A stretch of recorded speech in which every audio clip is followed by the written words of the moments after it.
Assalamualaikum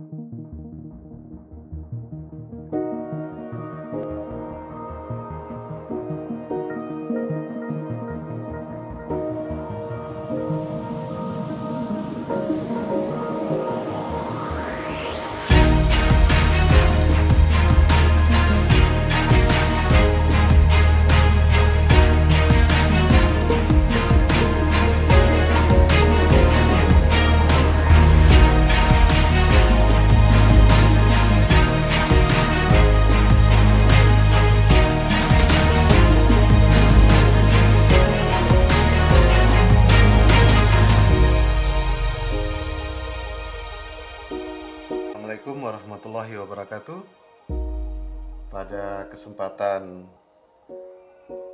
hari ini saya akan coba menjelaskan tutorial penggunaan dari Harsh Precision Aero Analyzer, yang mana alat ini sangat berguna bagi kita para pemanah untuk menentukan parameter aero yang cocok untuk kita, atau juga club atau juga aerometer, agar kita bisa menghasilkan atau mempunyai aero yang sesuai dengan pemanah, tas pemanahnya, ataupun sesuai dengan permintaan dari pemesanan.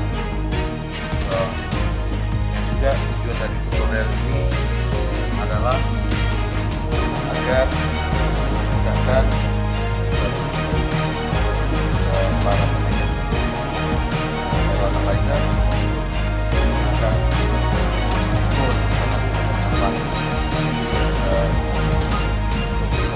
dan juga pandangan bahwa menggunakan aero analyzer ini sangat sulit atau sangat sukar gitu, bahwa penggunaan aero analyzer ini sangatlah mudah. Pertama, saya akan jelaskan bagian-bagiannya. Pada bagian ini adalah kita sebut AeroRes A. AeroRes A, yang mana AeroRes A ini terdapat lubang di sisinya, di sisi vertikalnya.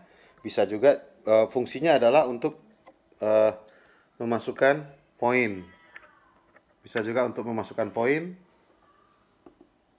seperti ini sewaktu kita mengukur poin, ya.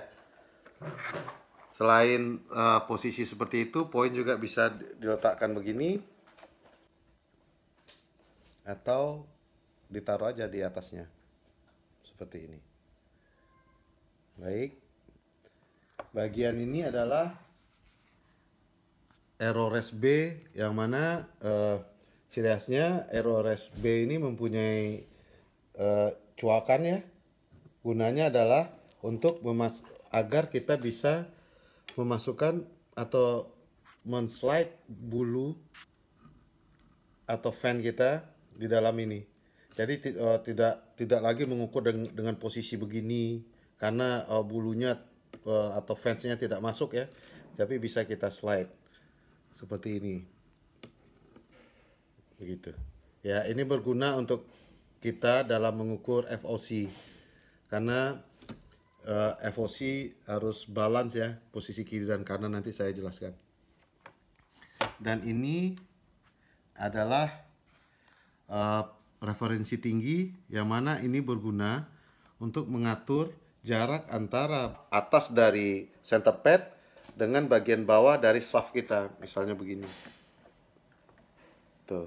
Nah, ini berarti ini masih kurang jaraknya, ya. Nih. Kadangkala karena aeronya tidak lurus, ada pada posisi tertentu dia seperti longgar, pada posisi tertentu dia seperti bergesekan gitu. Jadi nanti ini kita atur bagaimana jarak ini adalah antara sisi atasnya center pad ke bagian bawahnya shaft. Kenapa saya buat begini?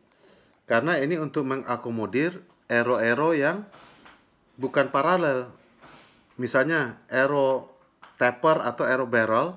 Seperti barrel, dia akan mempunyai diameter yang lebih besar pada bagian tengahnya. Kalau ini saya bikin fix, nanti hasil pengukuran tidak akan benar.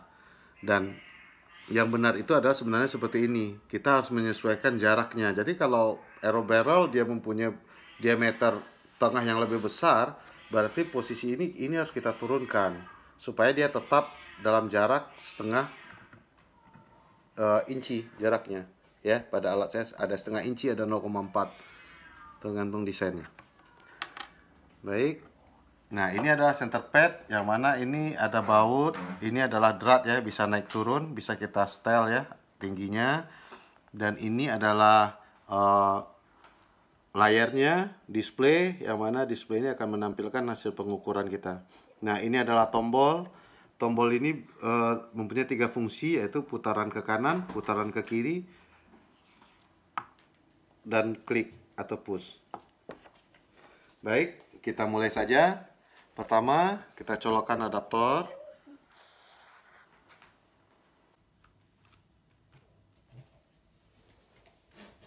Kita lihat di layar. Nah,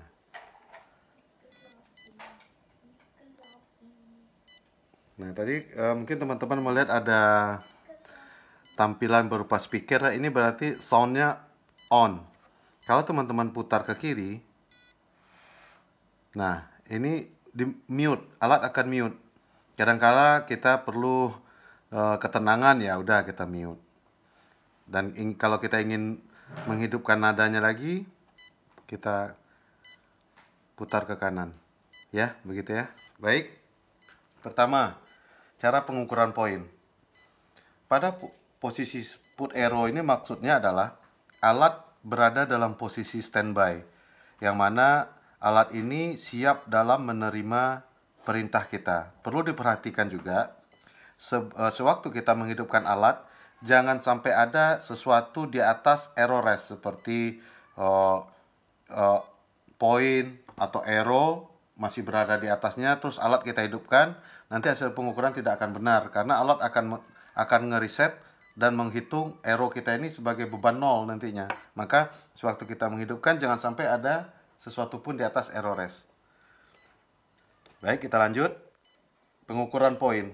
Pengukuran poin bisa dilakukan pada sisi A atau arrow rest A atau arrow B atau keduanya. Baik, saya akan contohkan. Cukup meletakkan arrow kita misalnya di sini. Dia akan ukur 100 grain. Atau ini arrow ini poin lokal. Kita coba taruh di sini, ini 80 grain ya. Taruh di sini. Dia akan baca 80 grain.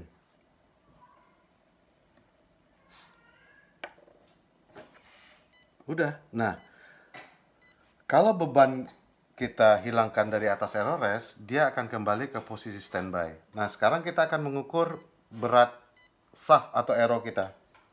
Kita ambil arrow-nya, ini arrow karbon dulu ya. Taruh di atasnya.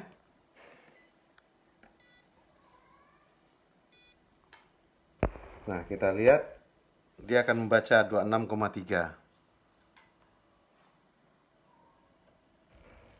26,3 gram. Baik. Tanpa poin, kita lihat.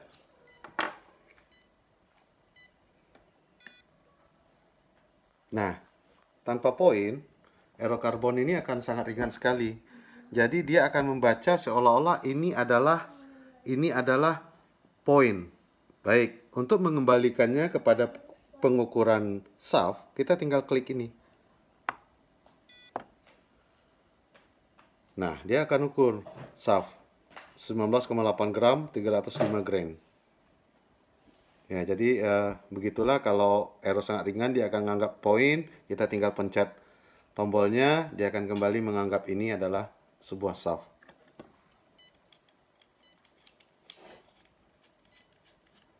Oke, sekarang arrow kayu kita tinggal kita taruh di sini. Dia akan membaca 28 gram. Ya, coba. Ya, kita ulang lagi. 28 gram. Kita ulang lagi.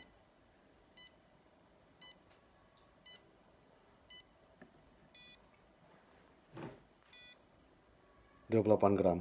Kenapa saya lakukan ada beberapa kali, 3 kali ya? Saya ingin memperlihatkan kepada kawan-kawan akurasi, ketepatan dan kestabilan dari alat ini gitu. Jadi setelah 3 kali pun saya letakkan arrow di atasnya, dia akan tetap membaca nilai berat yang sama. Baik, nah sekarang kita coba mengukur spine-nya ya. Pengukuran spine ada 2 macam di sini, quick spine dan average spine, sekaligus straightness dari arrow. Nah, oke, sekarang kita mengukur quick spine. Pastikan jarak ini pas ya, 0,5. Baik, kita ambil arrow kita ulang letakin lagi arrow di atasnya. 26,3 kan, teman-teman lihat. Nah, kita tekan.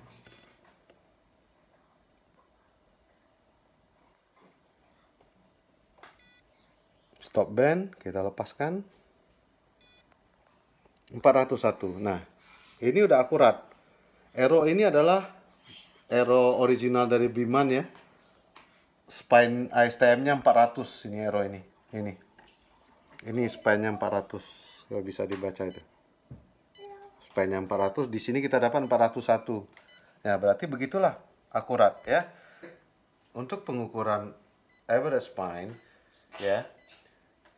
Langkahnya seperti berikut ini. Tinggal diletakkan arrow kita di sini.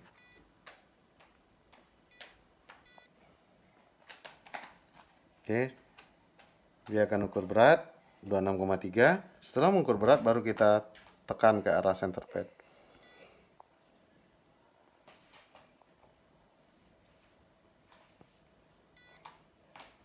Stop band, kita lepaskan.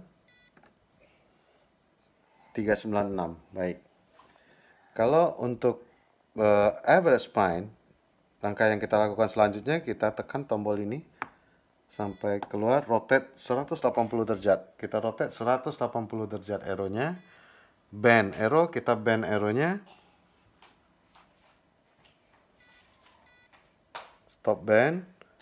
Kita lepaskan dan kita taruh di bawah. Nah, inilah straightness 0,0331 inci. Ya. Kita lihat, kita putar ke kanan sekali, ini adalah average spine 396. Putar lagi. Inilah berat arrow kita. Ya, kita putar lagi. Ini GPP, GPI, FOC. Dia akan kembali ke straightness ya. Untuk kembali ke posisi standby, tinggal kita klik tombol ini. Nah, baik, sekarang saya akan menjelaskan bagaimana kita menghitung GPP, GPI, dan FOC dari arrow kita. Yang perlu diperhatikan ya, khususnya untuk FOC, jarak dari pinggiran arrow rest kita, misalnya yang bagian B ini, ke bagian mata knock kita ini harus sama dengan jarak antara sisi luar rest A dengan bagian dasar dari poin kita. Baik, sekarang kita mulai. Ini saya perkirakan saja ya. Saya taruh di sini. Oke. Setelah mendapatkan berat, kita tinggal tekan tombol ini. Kita tunggu. Nah, parameter. Dia alat meminta kita memasukkan parameter DW adalah draw weight. Yang dimaksud draw weight di sini bukan draw weight busur, tapi aktual draw weight dari kawan-kawan. Misalnya begini, kawan-kawan mempunyai busur 40 lbs pada 28 inci. Kalau seandainya panjang tarikan kawan-kawan 29 inci, ya, estimasi saya kemungkinan besar itu draw weight-nya telah menjadi 43 sampai 45 lbs. Baiklah, sekarang kita asumsikan aja ya, 45 lbs aktualnya. Kita putar, dia akan merubah angkanya sampai 45. DL adalah panjang tarikan teman-teman, bukan DL-nya busur ya, tapi panjang tarikan. Panjang tarikan, bukan maksimum DL-nya busur ya, tapi panjang tarikan. Kita pindah ke posisi DL dengan klik ini sampai bunyi bip. Nah, ini 29. Seandainya misalnya tarikan teman-teman 28 inci, kita tinggal putar ke kiri. Atau misalnya tarikannya 30 inci atau 31 inci, tinggal kita tarik ke kanan, tinggal kita putar ke kanan seperti ini. Oke, nah ini bisa 29 inci. Arrow length ini adalah panjang dari arrow teman-teman ya, dari mata knob ke bagian dasar dari poin ya. Ya, misalkan 31 inci. Oke, kita pindahkan dulu ke AL. AL itu ada arrow length ya.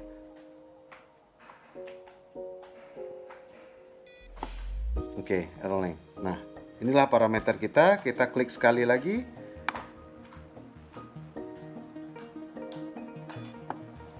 Nah, alat telah mengukur GPP. Jadi GPP arrow ini adalah 8.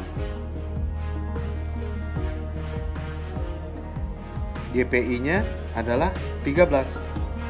FOC dari arrow ini adalah 11%.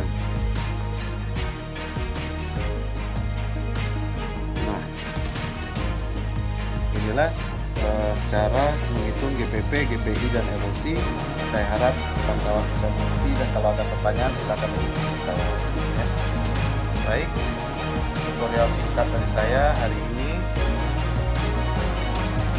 sampai di sini. Semoga penjelasan saya bisa memberikan kemudahan bagaimana cara menggunakan alat ini. Dan kalau ada pertanyaan silakan menghubungi saya. Insya Allah dengan senang hati saya akan membantu menjawab pertanyaan dari teman-teman sekalian. Baik, assalamualaikum warahmatullahi wabarakatuh.